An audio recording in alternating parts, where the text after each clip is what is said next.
My oldest son pulled me aside at my grandson's 7th birthday party and whispered 4 words that I will never forget for the rest of my life.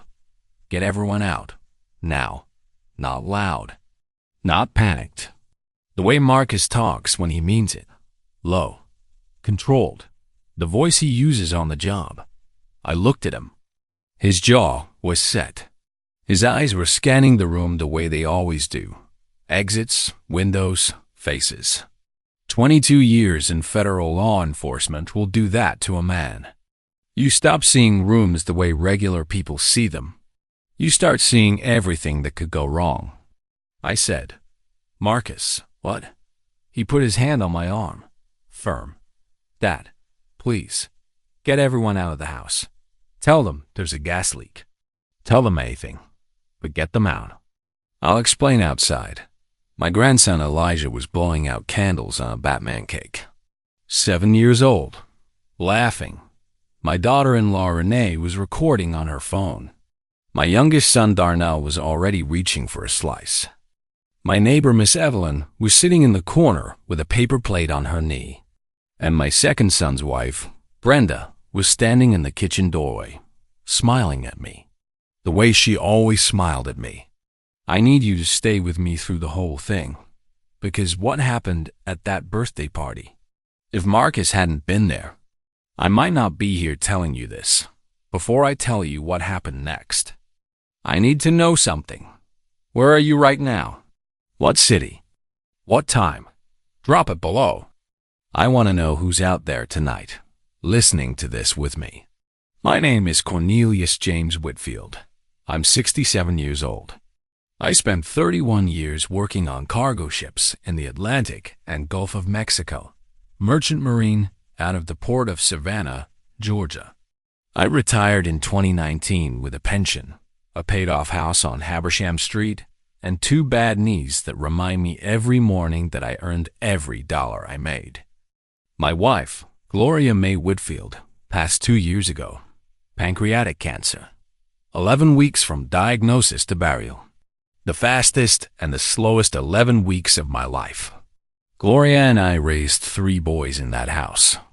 Marcus, the oldest 43, FBI field agent based out of Atlanta. Darnell, the youngest 38, high school football coach in Brunswick. And my middle son, Deshaun, 41, who works in commercial real estate and lives 20 minutes from me in Pooler. After Gloria died, the boys took turns checking in. Marcus called every Sunday. Darnell came down once a month. Deshaun, he was around the most, which made sense. He was the closest. And Deshaun's wife, Brenda, started coming with him. At first, it was a few times a week, then every day. Then she started bringing food, said she'd cooked extra and didn't want it to go to waste. Son Deshaun worried about me eating right since Gloria passed.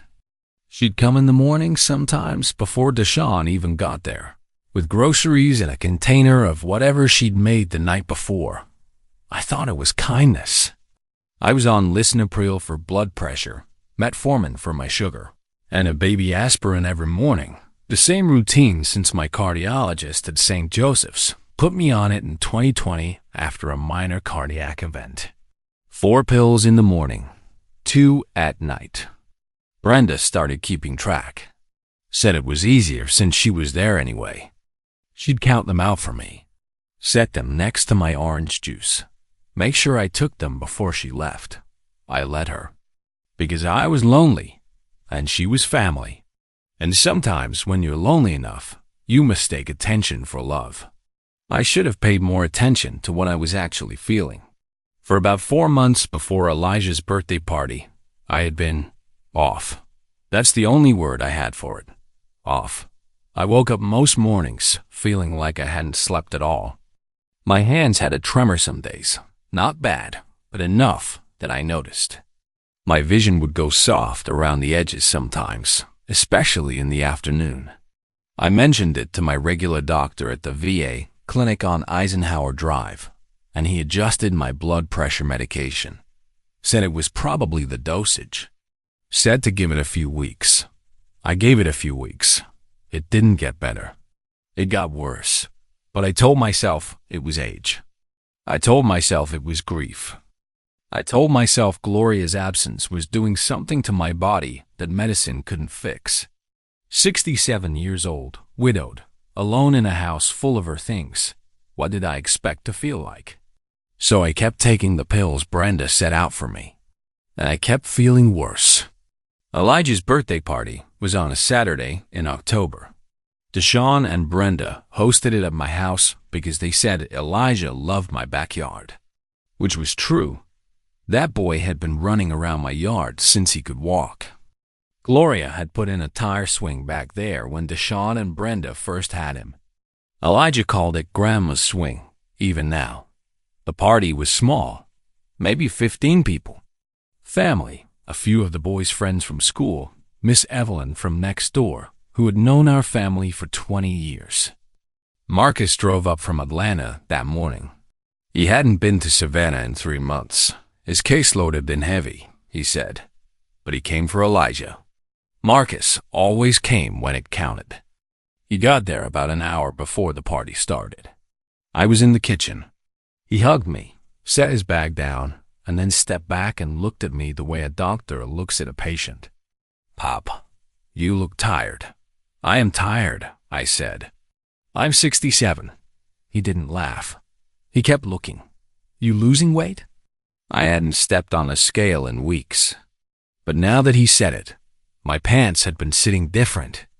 I'd put it down to not eating the way Gloria used to feed me. "Little bit," I said. Marcus looked at me a moment longer than he needed to. Then he nodded and went to put his bag in the guest room. The party started at 2. Kids running around. The Batman cake. Elijah opening presents and shouting at each one like it was the greatest thing he'd ever seen. Deshawn was in the backyard grilling. Brenda was inside, back and forth between the kitchen and the living room, keeping everything running the way she always did at family gatherings. She was good at that, making herself necessary, making herself the one everybody counted on. I was sitting in my armchair in the living room when Marcus came in from outside. He'd been on his phone in the backyard for 20 minutes. I'd noticed because I'd watched him through the window. He'd walked to the far edge of the yard, away from everyone, and he'd stood there with his back to the party, talking low and nodding slowly. Now he came inside, crossed the room, crouched down next to my chair so his eyes were level with mine, and he whispered it. "Get everyone out. Now." I did what he said. I don't know exactly why I didn't ask more questions. Maybe it was the tone. Maybe it was 22 years of trusting my son's instincts.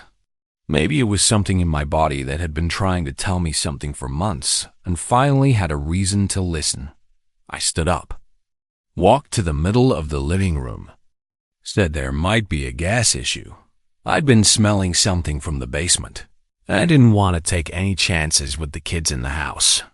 Told everyone to head outside and around to the front yard while I made a call. People moved. That's the thing about saying gas. People move. Within 4 minutes, the house was empty. Miss Evelyn, Renee, and Darnell, school children, Deshawn's mother-in-law, who'd driven up from Darien, all outside. Brenda was the last one to leave. She stood in the kitchen doorway and looked at me with those careful eyes of hers. "You need me to stay and help?" "No," I said. "Go on outside. I'll handle it." She looked at me 1 second longer than necessary. Then she went. I closed the front door. Marcus was waiting in the hallway. He put his hand on my shoulder and said, "Sit down, Pop. I need to tell you something, and I need you to hear all of it before you say anything." We went to the kitchen. I sat down at the table where I had eaten breakfast every morning for 31 years. Marcus sat across from me. He put his phone face down on the table. He looked at me, and he said, 3 weeks ago, I got a call from a colleague in our financial crimes unit. They'd flagged an anomaly on a joint account that had your name on it. An account you didn't know existed." I said nothing. "Pop, someone has been moving money. Slowly, in amounts small enough to avoid automatic alerts. Over the last 14 months, approximately $430,000 has been transferred out of 3 accounts connected to your estate, your savings, the investment account you set up with Mama, and the trust account for the grandchildren. $430,000. I sat there and I heard the number, and I felt nothing for about 5 seconds. Just nothing. Like the sound had gone out. Then he said the second thing. I also got a call this morning from a toxicologist colleague of mine. I'd asked him, off the record as a favor, to run a preliminary analysis on some samples I collected when I was here in August. He paused. I took samples from the vitamins in your medicine cabinet, Pop. The ones Brenda refills for you. I looked at him. 2 of the 5 supplements she's been giving you, the ones she told you were CoQ10 and fish oil, came back positive for compounds that shouldn't be there. Sedatives. The kind that build up in the system slowly. That cause fatigue, confusion, tremors, weight loss. My hand was on the table. I watched it. It was not shaking in that moment, but it felt like it should have been. Marcus kept talking. I heard him. Every word. But somewhere behind the words, something was happening in my chest that had nothing to do with my heart condition. It was the specific kind of pain that comes from realizing that someone you loved, someone who sat at your table and called you Daddy Cornelius and kissed your cheek at Christmas, had been doing this, deliberately, for over a year. I swallowed. My jaw tightened. I looked at my son and I said, in a voice that came out steadier than I had any right to produce, "You're sure?" "I'm not done building the case," he said. "But yes, I'm sure enough that I'm sitting here right now instead of in Atlanta. Sure enough that I needed everyone out of this house. Sure enough that you are not taking anything from that cabinet tonight." I nodded once. Outside, I could hear Elijah laughing, 7 years old. Running around my front yard, probably. Not knowing anything. I thought about Gloria. I thought about what she would have said if she were sitting in this kitchen right now. I thought she probably would have cried. I thought I probably should. I didn't. I just sat there with my son, in my own kitchen, in my own house, and understood for the first time what had been happening to me inside my own walls. Marcus stayed through Sunday. We didn't confront anyone. That was the plan. His plan, and I agreed with it because I trusted his training more than I trusted my own rage, and because the most important thing, he said, was to do this right. Do it documented. Do it in a way that couldn't be explained away. He took more samples before he left. The pill bottles. The supplements. A container of the soup Brenda had brought over the Friday before. He packed them carefully in a cooler he'd brought in his trunk. He'd been planning this visit longer than I knew. When he left Sunday afternoon, he hugged me longer than usual. Then he stepped back and looked at me and said, "Don't take anything she brings you. Not food, not medicine, nothing. Tell her your doctor changed your regimen. Tell her you're handling your own supplements now. Keep it normal. Can you do that?" I said yes. He said, "I'll be back in 2 weeks. Call me every day." Anytime. I watched him pull out of the driveway. Then I went inside. Closed the door. The house was quiet in that specific way it gets when you're the only person in it, and you know the silence is not safe. I went to the medicine cabinet in my bathroom. I opened it. I looked at the row of bottles Brenda had arranged there. Neat, labeled, organized. She'd even put the days of the week on a small whiteboard next to the sink. So I wouldn't forget. I stood there and I looked at those bottles for a long time. Then I took them all down, put them in a plastic bag, and locked the bag in my truck. I went back inside. Made myself a cup of coffee from a sealed canister I'd bought myself that morning at the Piggly Wiggly, paid cash, carried in myself. Sat on the back porch. The tire swing moved a little in the October wind. I drank my coffee and I breathed. And I started thinking about how to survive the next 2 weeks inside my own home. Monday morning, Brenda came at 8:15. She had a bag from the Kroger on Abercorn and a container of what she said was chicken and rice. She'd made too much, she said. Deshaun was out showing properties all day, and she had time.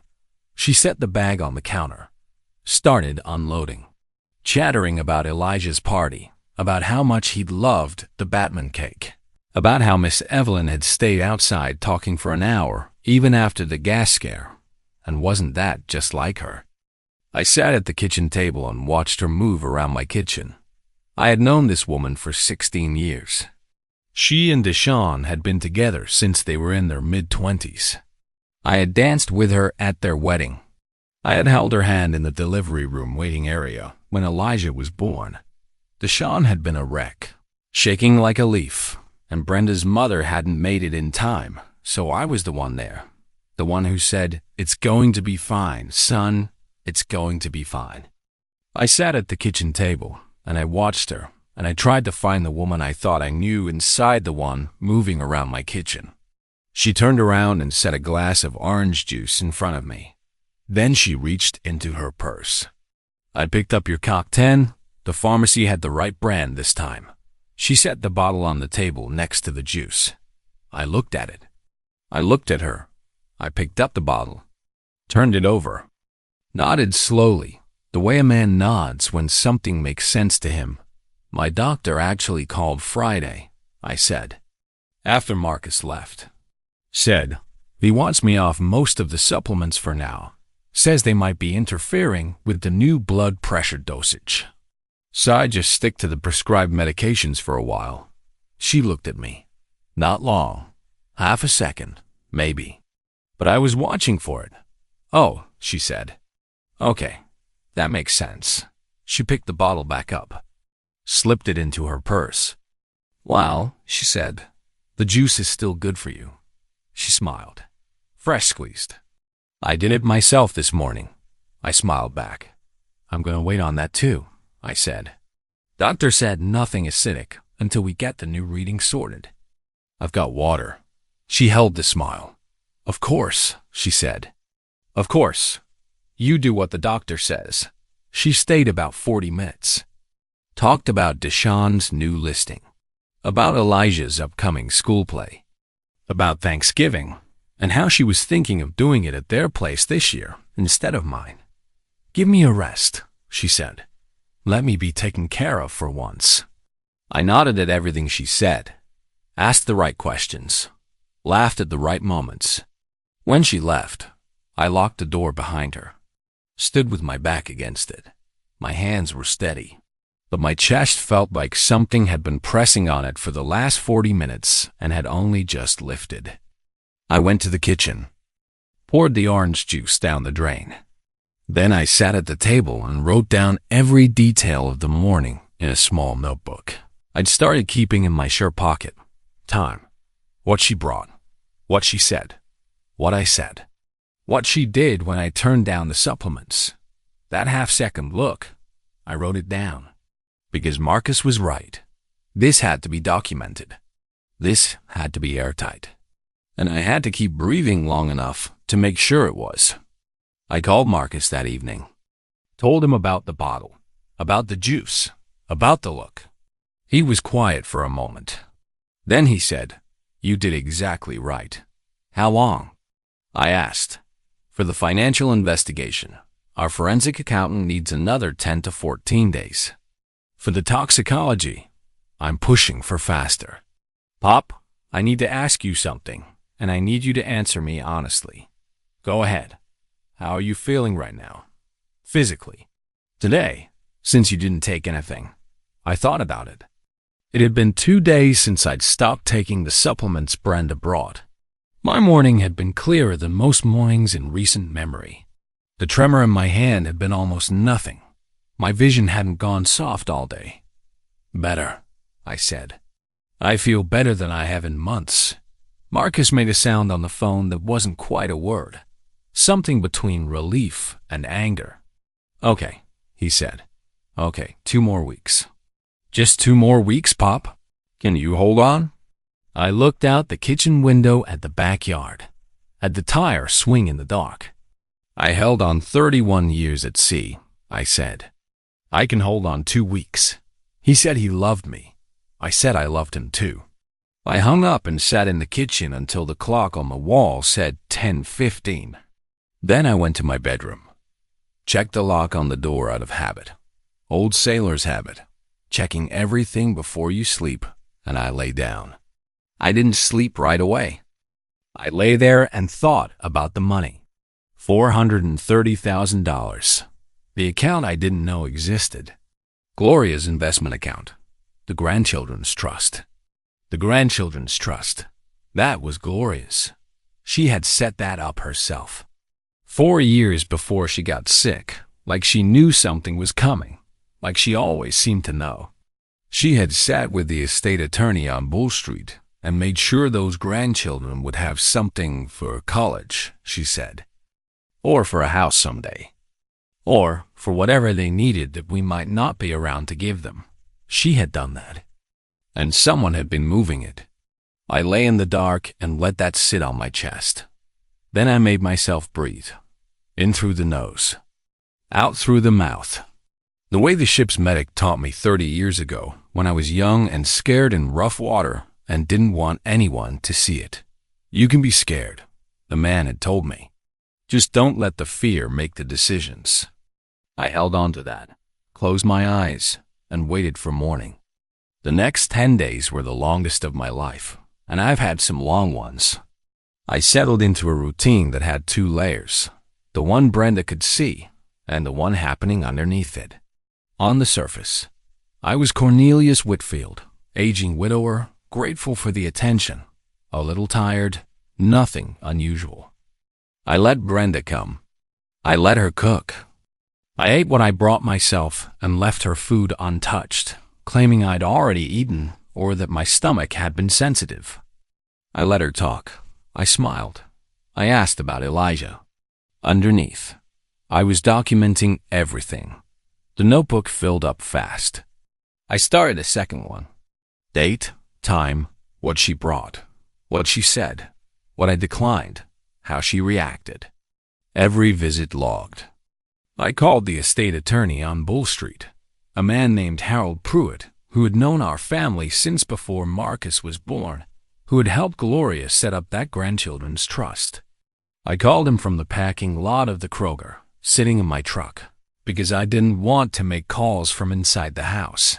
Harold listened to me without interrupting. When I finished, he said, "Cornelius, I'm going to need you to come in. Tomorrow. Don't bring anyone with you." I went the next morning.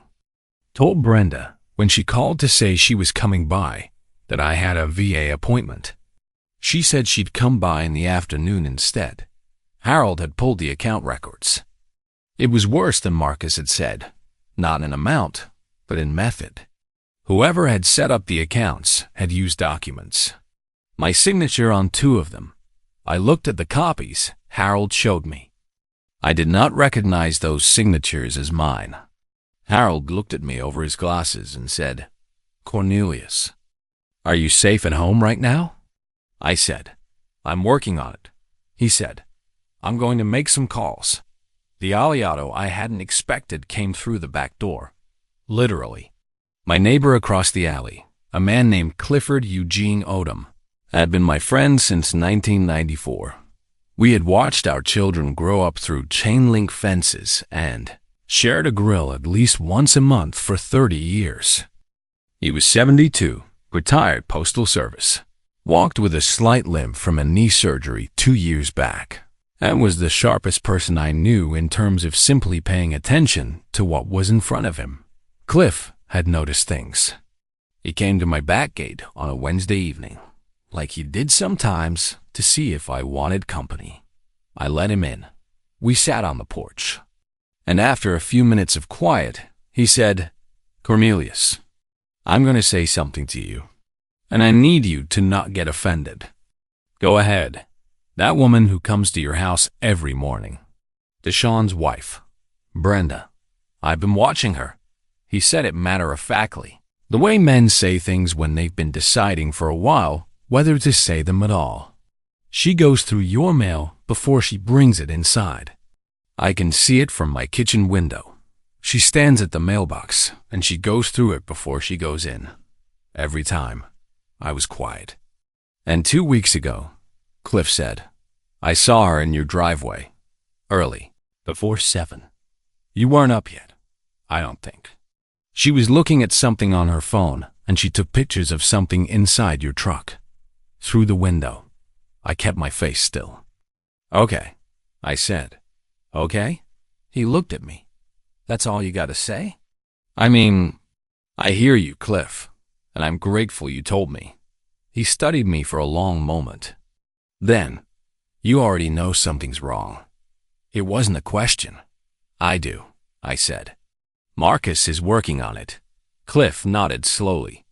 He had known Marcus since Marcus was 11 years old and riding his bike up and down this alley. He nodded and said, What do you need from me? I thought about that. I need someone who can be here, I said. Not every day, but available.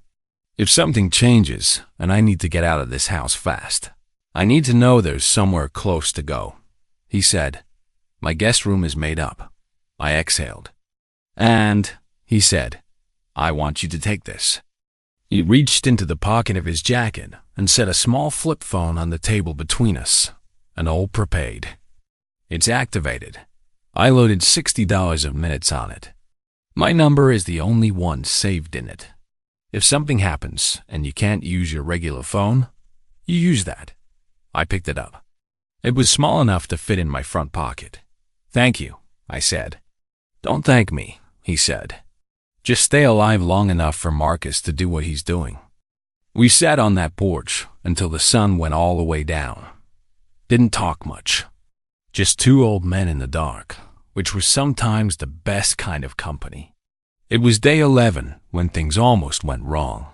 I had been sleeping lighter than usual, not just because of what I knew, but because my body was still recalibrating without whatever had been building up in it. Some nights I slept well. Some nights I was awake at 3 in the morning watching the ceiling. That particular night, a Thursday, cold for October in Savannah, I was awake at 2:30 and I heard something. The side door, the one off the carport. A sound that wasn't quite a click, like a key going into a lock slowly. The way someone moves a key when they don't want to wake anyone up. I was out of bed before I was fully conscious of deciding to move. I sat on the edge of the mattress in the dark, listening. Silence. Then footsteps in the kitchen. Soft. Deliberate. I did not turn on a light. I reached under the bed for the small flashlight I put there 3 days ago. I wasn't taking any chances, and I held it without turning it on. My heart was doing something complicated. I controlled my breathing. In. Out. In. The footsteps moved toward the hallway. Stopped. Then, after about 30 seconds, moved back toward the kitchen. I heard the refrigerator open. Brief. Close. Then the side door again.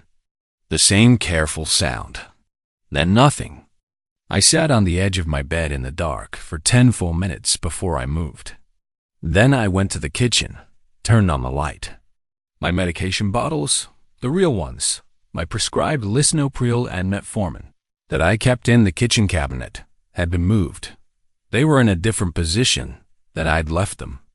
2 inches to the right. Someone had opened that cabinet, and I had left something specific there on purpose. A small piece of clear tape across the inside of the cabinet door, something Marcus had suggested. If it was broken or displaced, someone had been in there. The tape was broken. I went to the cabinet, took out the bottles, the real ones, held them under the kitchen light. They looked the same. I put them in my shirt pocket. Then I went back to my bedroom, took the prepaid phone from my nightstand, and sent Cliff one text. It said, "Someone was here tonight. Side door. 2:30 a.m. His response came back in 4 minutes. Coming over. I said, "No. Stay there. I'm okay. Just wanted you to know. He said, I'm sitting up. You call if anything changes. I sat in the kitchen until 4 in the morning with the light on and a glass of water. Then I called Marcus. He picked up on the second ring. He listened to everything I said without interrupting. Then he said, I'm coming. I'm going to make some calls in the morning, and I'm coming. How long? Day after tomorrow. Pop, listen to me. Do not take those bottles to the pharmacy. Do not open them. Put them somewhere she can't access and use the backup prescriptions from your VA doctor. Do you have a current backup? Yes. Good. Use those. I'll take the bottles when I get there, I said. Marcus, how much longer? He was quiet for a second. Then, not long, Pop. We're close. But I need you to hold together 2 more days. I looked at the clock on the microwave. 4:07 a.m. The kitchen was bright and quiet and mine. 2 days, I said. 2 days. I hung up, sat there. The refrigerator hummed. The house ticked and settled the way old houses do in the cold. I thought about calling Brenda, about confronting her right then, about saying the words I had been practicing in my head for 11 days. I thought about it. Then I put the phone down, because that's not how you do it. You don't confront someone when the evidence is in transit and the case isn't complete. You don't give them the chance to run or to destroy what's left. You wait. You breathe. I didn't build this life to let someone erase me from it. I was still there, still breathing, still thinking. I was going to stay that way. The next morning, Brenda came at 8. She let herself in with the key Deshawn had given her months ago, a key I had not asked to be returned because I hadn't wanted to make her suspicious. I was at the kitchen table with my coffee when she came in. She looked at me. Something passed across her face. Quick. Almost nothing. You're up early, she said. Couldn't sleep, I said. Old man stuff. She put her bag on the counter, unloaded it, moved around the kitchen with that particular ease of someone who has made themselves at home in a space over time, knowing where the dish towels are, knowing which burner runs hot, knowing the particular way the cabinet by the sink sticks when the humidity is up. She set a small prescription bag on the counter.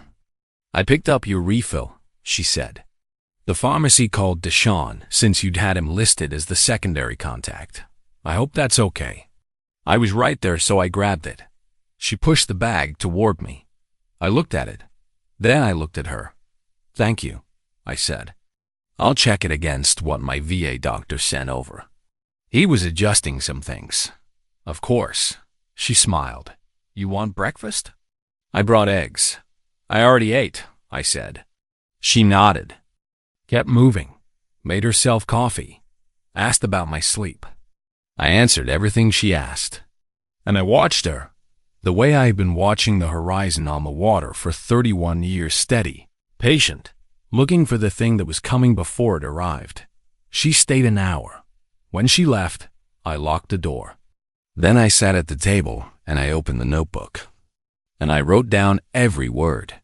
Marcus arrived on a Saturday morning. He didn't call when he pulled onto Habersham Street. He just knocked. 3 times. The way he always knocked since he was a boy. 2 quick, 1 slow. So I'd know it was him. I opened the door, and he was standing there with a colleague. A woman, mid-30s, dark suit, badge clipped to her belt. She introduced herself as Special Agent Dion Lattimore, Financial Crimes Division, Atlanta Field Office. Behind them, on the street, was a second car. 2 men in it that I didn't recognize. Marcus looked at me. Looked me up and down the way he'd been doing since October, like he was checking to make sure I was still intact. You good? He said. I'm standing, I said. He almost smiled. That's enough. Let us in. We sat in the living room. Agent Lattimore put a folder on the coffee table. Marcus sat across from me. She went through what they had, methodically, the way someone goes through evidence when they've been building something for weeks and they want to make sure you understand the shape of it before you have to look at the details. The financial piece had taken the clearest form. Over 14 months, beginning approximately 4 months after Gloria's funeral, a total of $467,000 had been moved from accounts connected to my estate. Not all at once. Never at once. Small transfers structured carefully to avoid the thresholds that trigger automatic bank flags. Amounts between $8,000 and $12,000 at a time. Moved to a holding account, then to a second account, then dispersed in ways that made it harder to trace in real time. The accounts had been opened with my name and signature on the documentation. Harold Pruitt had already submitted his analysis of those signatures to a forensic document examiner. The examiner's preliminary finding: the signatures were not mine. They were close enough to pass a casual inspection, but under analysis, the pen pressure, the letter formation, the baseline, none of it matched the signature on file from documents I had actually signed over the years. Someone had practiced my signature. Someone had spent time learning how to write my name. I sat with that for a moment, the particular intimacy of it, the particular violation. Agent Lattimore kept going. The toxicology results had come back 2 days before Marcus arrived. The supplements Brenda had been providing, the one she'd labeled as CoQ10 and fish oil and a B-complex vitamin, had been analyzed at a private laboratory Marcus had used through his federal contacts. 3 of the 5 bottles contained foreign compounds. One contained a sedative compound at low levels, the kind that accumulates in the system over time and produces fatigue, cognitive slowing, tremor, and visual disturbances. Exactly what I have been experiencing for months. One contained a compound that, at higher doses, would interact with my blood pressure medication in ways that could produce cardiac events. At the levels in the bottle, it would have been gradual, slow, easy to attribute to an aging man's deteriorating health. The third, the one Brenda had brought that last morning, the refill she said she'd picked up from the pharmacy, had been switched.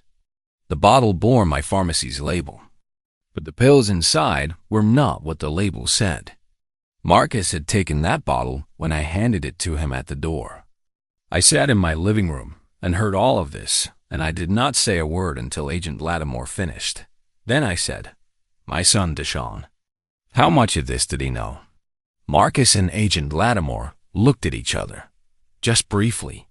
Marcus said, "We don't believe Deshawn knew about the toxicology. We believe he knew about the financial piece, at least partially. The account that received the initial transfers was in both their names. He may have believed it was estate planning, or he may have known more. That's still being determined." I heard that. I let it go into me slowly, the way cold water goes in when you're not ready for it. My middle son, the one who lived 20 minutes away, the one who had been around the most since Gloria died, who let his wife come to my house every morning, who had his name on an account that held my money. I didn't say anything for a while. Then I said, "What happens now?" Agent Lattimore said, "We'd like to move today. We have enough for the financial charges to proceed, and the toxicology gives us the basis for additional charges. We'll need a formal statement from you. We'll need to execute a search of the secondary residence." She meant Deshawn and Brenda's house in Pooler. "And Deshawn?" I said. "He'll be brought in for questioning. At this point, we don't have enough to charge him, but we need his cooperation. If he was unaware of the full extent of what was happening, cooperation now is in his interest." I looked at Marcus. He was watching me with the careful eyes of a man who loves his father and is also doing his job and knows those 2 things are pulling in different directions right now. "Okay," I said. "Okay," he said. "Let's do what needs to be done." They didn't ask me to be present when they went to Pooler. I was glad for that. I don't know if I could have stood in the front yard of my son's house and watched what happened next, without something breaking in me that I might not have been able to put back together. Cliff came over. sat with me in the kitchen. We didn't say much. He made coffee. His coffee from beans he brought from his house because he said I needed real coffee today and not whatever I had in that can. He was right. We sat at the kitchen table and drank coffee and waited. Marcus called at 11:47. He said, "She's in custody. Brenda, they took her in for questioning and she'd be formally charged this afternoon. Attempted fraud, financial exploitation of a vulnerable adult, and the toxicology is going to add additional charges." "The DA's office is involved," I said. "Deshaun." "He's with me," Marcus said. He came apart pretty bad when he saw the toxicology report. I believe he didn't know. Pop, I believe that. But he knew about the money. Some of it, at least. He's going to have to answer for that. But right now he's sitting in my car, and he keeps saying he's sorry, and he's not in good shape. I close my eyes. My middle boy, 41 years old, sitting in his brother's car on the side of a road in Pooler, Georgia, saying he's sorry. "Tell him," I started. Stopped. "Pop, tell him I'm alive," I said. "Tell him I'm still here. We'll figure out the rest later." Marcus was quiet for a second. Then, "Yeah, okay, I'll tell him." The formal statement took most of the afternoon. Agent Lattimore and another agent sat with me at my kitchen table, and I went through everything from the beginning. The months of feeling off, the supplements, Brenda's routine, the night I heard the side door, the morning she brought the pharmacy bag. I read from the notebooks, all 47 days of notes. Every entry. Date, time, what she brought, what she said, what I declined. Agent Lattimore looked at the notebooks and then looked at me. "You kept these from the beginning?" "Marcus told me to document everything," I said. "He told you that?" "He did." She nodded slowly. "These are going to be important." When they finally left, it was almost 4 in the afternoon. The house was quiet again, but a different kind of quiet. Not the quiet of something waiting to happen. Just quiet. I went to the bathroom and washed my face. Looked at myself in the mirror. 67 years old. Gray at the temples. Gray in the beard. Eyes that had seen a lot of water and a lot of sky. And, it turned out, not enough of what was happening right under my nose.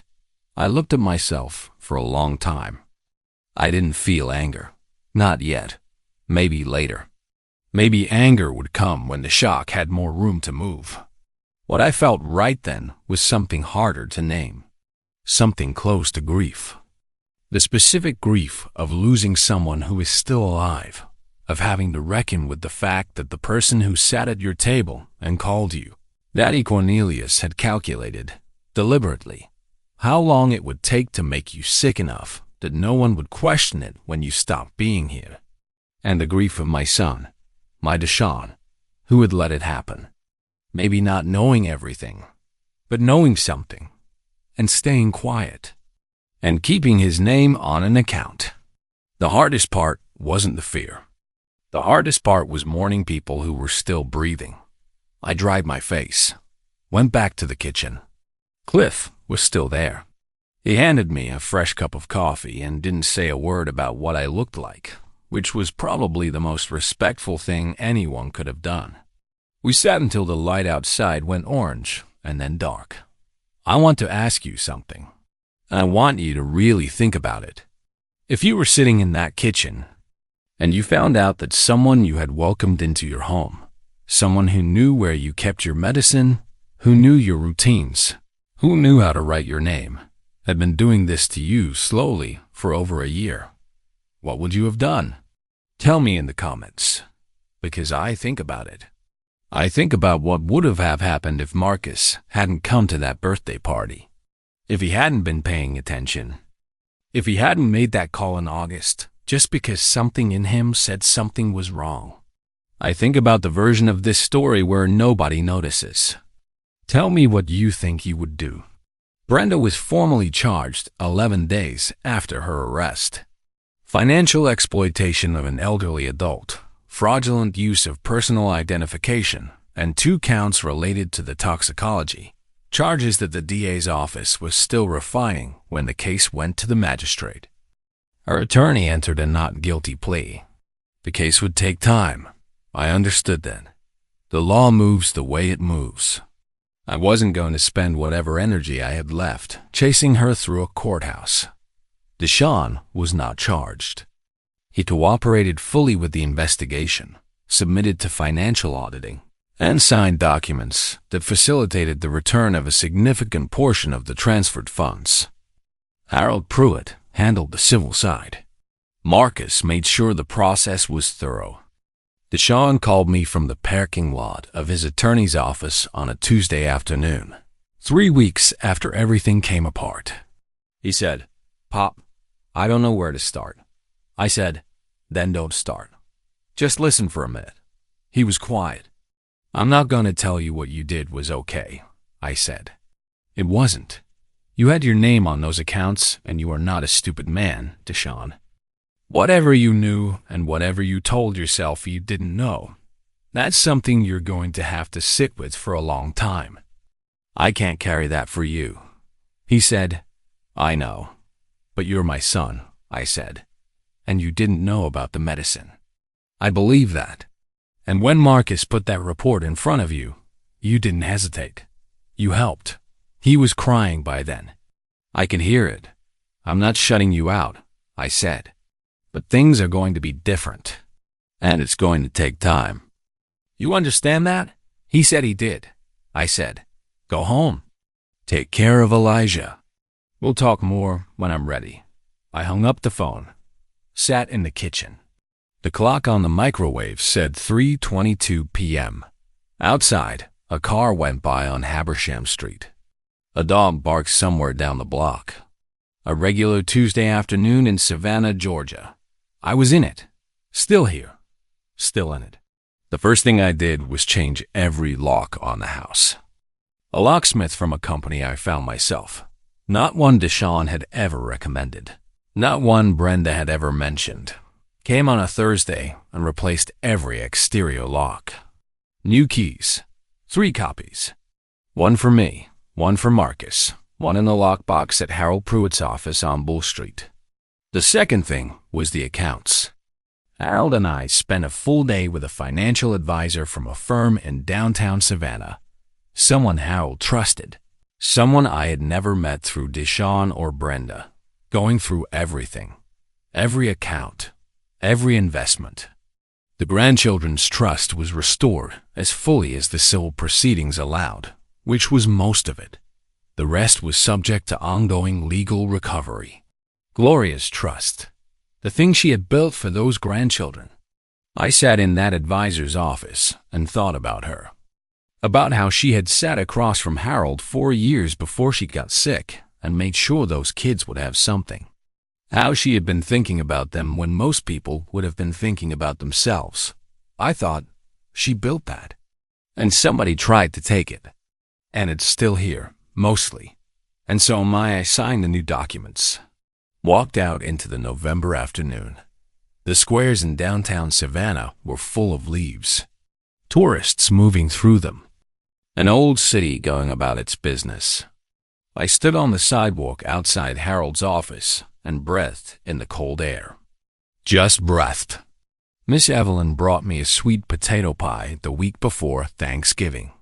Knocked on the front door, handed it over, and said, "I don't know exactly what happened over here, Cornelius, and I don't need to. But I want you to know I'm right next door. You ever need anything, any hour, you knock." I thanked her. She said, "Gloria would be proud of you." I didn't trust my voice enough to answer that. I just nodded. She went back across the yard to her house. I stood in the doorway and held that pie and thought about what she'd said. Gloria would be proud. I carried that inside with me like something worth keeping. Cliff and I started having dinner together on Friday evenings. His idea, initially, said he had too much food for one person, and I had too much house for one person, and maybe we could solve both problems at once. We took turns cooking. He made red beans and rice that would make you want to sit down and write a letter to somebody. I made the cornbread my mother taught me when I was 9 years old and hadn't forgotten. We watched football on Saturdays, argued about things that didn't matter. Teams, calls, who should be coaching what and why. The kind of arguments that are really just two people who are glad to have someone to argue with. The phone rang sometimes, and I answered it without checking the screen first. That was new. For a while after everything, I'd been slow to answer. That particular wariness that sets in when you've learned that normal moments can contain things that aren't normal at all. But it passed, slowly. The way most things pass, not all at once, but day by day, like a tide going out. Marcus called every Sunday. He always had. But now when he called, we talked differently, longer, more honest. He told me about his cases, not the specifics, but the shape of them, the way they wore on him. I told him about the week, about the cornbread, about the argument Cliff and I'd had about the Falcons. He laughed more on those calls. So did I. Donnell came up from Brunswick in December and spent 4 days. He and Elijah, Deshaun's boy, my grandson, spent most of Saturday out in the backyard. I watched them from the kitchen window. Elijah on Gloria's tire swing, Darnell pushing him and laughing at how high the boy wanted to go. I stood at that window for a long time, not watching for anything, not listening for anything, just watching my grandson on his grandmother's swing on a cold December afternoon, laughing the way a 7-year-old laughs when someone they love is pushing them as high as they dare to go. I went back to the VA clinic in January for a full workup. The new doctor, a young woman named Dr. Arnett Cole, who moved like someone who had somewhere to be, but always made you feel like you were the most important stop, ran everything. Blood panels, cardiac monitoring, the works. She sat across from me when the results came back and said, "Mr. Whitfield, your numbers are significantly better than what I'm seeing from your last visit in September. Blood pressure is down. Sugar levels are within normal range. The tremor you reported, any recurrence? Almost none," I said. "Occasional, but almost none." She nodded, making notes. "Have you made changes to your medications or supplements since September?" "Significant changes," I said. "Whatever you're doing." She said, "Keep doing it." I almost told her. The whole thing. But some stories you hold close for a while before you let them out into the world. "I will," I said. She shook my hand when I left, firm, like she meant it. I walked out of that clinic into a January morning in Savannah. Pale blue sky, cold enough to see your breath. The kind of morning that makes you aware of your lungs. And I stood on the sidewalk for a moment, breathing, just breathing. By the time the azaleas started coming up in March, I had settled back into something that felt like my life again. Not the same as before. It wouldn't ever be exactly the same. But mine, recognizably, fully mine. I made my own coffee in the mornings. Whole beans, ground fresh, the way Gloria always insisted I had been too lazy about for years. I took my medications, my real ones, prescribed by Dr. Cole, filled at a pharmacy I drove to myself, at the same time every morning, without anyone counting them out for me. I ate when I was hungry, cooked when I felt like it, called people I wanted to talk to. The side door had a new lock and a deadbolt, and I was the only one with the key. On a Tuesday morning in late March, I woke up and lay in bed for a few minutes looking at the ceiling. The light through the curtains was that particular spring light, soft and gold and full of the sound of birds that had come back from somewhere warmer. I realized I had slept the whole night through. No waking at 2:30, no listening for sounds that weren't there, no lying still and controlling my breathing and waiting for something to happen. Just sleep. 8 hours of it. Solid and complete. I lay there in the morning light and let that land. That's when I knew. Not that everything was fixed. It wasn't. The legal proceedings were still moving through their channels. Deshaun and I were still finding our way back to each other, slowly, like two men walking toward each other across a field that had a lot of uneven ground. That work was going to take as long as it took, but I was here, in my house, in my bed, on a Tuesday morning in March, alive, and nobody was going to change that. I want to close by asking you something that I've been sitting with since all of this happened. At what point does loyalty to family become a danger to yourself? Because I kept thinking, what if I'd asked more questions when Brenda first started coming every morning? What if I'd paid more attention to what my body was telling me? What if the culture I was raised in, the handle it yourself, don't complain, be strong, what if that had cost me everything? The thing about the people who want to harm you is that they count on silence. They count on pride. They count on the fact that a man of a certain age, from a certain background, would rather believe he's just getting old than believe the unthinkable. They count on you not calling your son. They count on you not calling Harold. They count on you not sitting on the back porch with Cliff and saying, "Something is wrong in my house and I need help." Don't let them count on that. If something in your gut is telling you something is wrong, even if you can't name it, even if you feel foolish for thinking it, even if it's someone you love, listen to it. Make the call. Write it down. Tell somebody. You being alive is not a small thing. It is the whole thing. If you're still here with me, thank you, really. I tell these stories because I survived them. And maybe someone watching right now needs to know they can survive theirs too. Subscribe and stay close.